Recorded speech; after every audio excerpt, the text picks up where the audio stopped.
After downloading the file, go to your Downloads folder and double-click on the Docker Desktop Installer file. This will start the installation process. Confirm the required settings in the installer and wait for the installation to complete.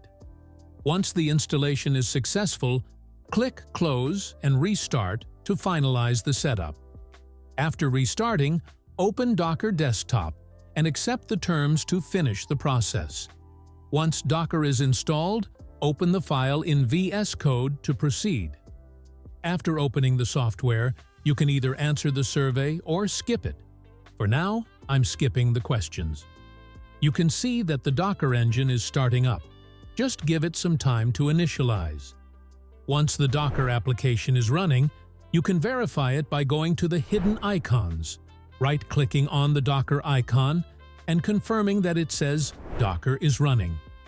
The next step is to open VS Code and navigate to the bot folder. Now, to connect the CT bot to the Docker, paste this line in VS Code to connect the Docker. Select the starting Redis Q command and paste it into the terminal to start the download. Once the download is complete, you can open Docker to confirm that it has executed successfully. Now, click on the Split Terminal button. In the first terminal, change the directory from ct-bot to bybot, and in the second terminal, do the same for cellbot.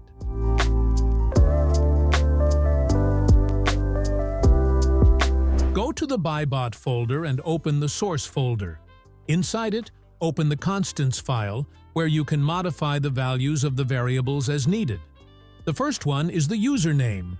Enter one or multiple usernames in the variable. Similarly, you can adjust other parameters like buy amount and buy slip percentage.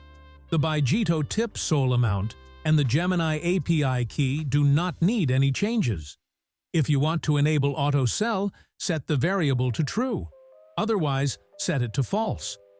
The bot also checks the percentage of major token holders, and if the percentage exceeds 25, it will skip the token. In the next variable, enter your private key between the double quotes, and below that, paste your RPC. These parameters are also available in the cellbot folder. If you open the constants file in the cellbot, you can modify similar parameters, with the only difference being the stop loss. You can set the loss percentage at which the token should be sold. Below that, you can customize the take profit parameters. For example, if the token reaches a 10% profit, you can set it to sell 25% of the holdings. Similarly, if it reaches a 20% profit, you can sell 10% of the holdings. You can adjust other parameters as well. Finally, just like in the bybot, add your private key between the double quotes and paste your RPC. Now, in the terminal, you need to install the dependencies. The first command to run is npm install in both the buy and sell terminals. Once the installation is complete, type npm run dev to start the bot.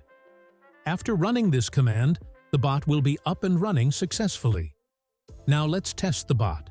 We can go to the X platform and tweet the address to check whether the bot picks up the tweet and runs. After tweeting, switch back to VS Code to confirm that it is running.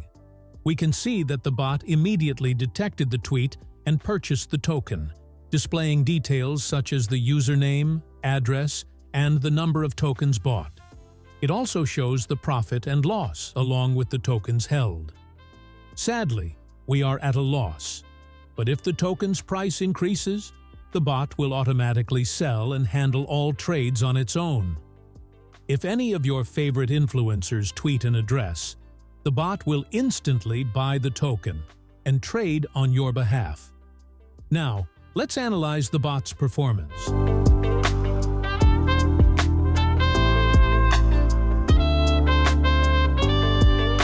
The token has increased by 12%, and the bot has sold 15% of the holdings. This can be confirmed by following the transaction link, where we can verify that the bot executed the sale. This demonstrates how the bot operates. It automatically sells when in profit and sells everything if the stop loss is triggered.